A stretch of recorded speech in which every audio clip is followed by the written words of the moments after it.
შეგიმჩნევიათ ალბათ ვინც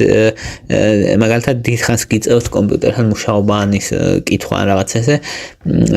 რომ რაღაც დროის მერე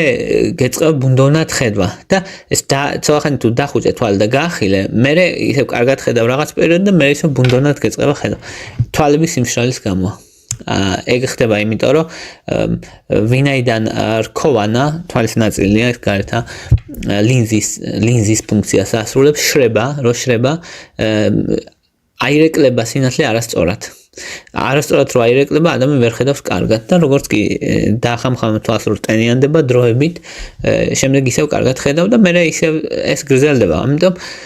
თვალების ახამხამება ძალიან მნიშვნელოვანია ხელოვნური ცრემლი მნიშვნელოვანი მკურნალობის მეთოდია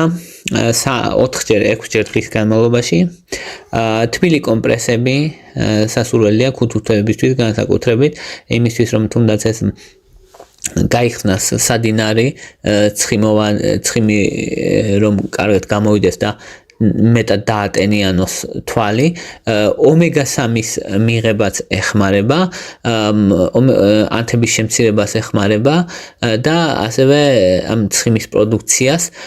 და 20-20-20 წესი არსებობს ქართულად არ გამოდის ეგ 20-20 წესი მაგრამ ესეთი რაღაცა არ დაახლოებით ყოველ 20 წუთში ერთხელ 20 წამის განმავლობაში დაახლოებით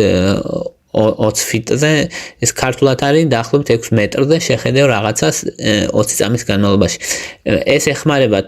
თვალს რომ არ გადაიღალოს როცა დიდხანს გიწევთ კომპიუტერთან ჩდომა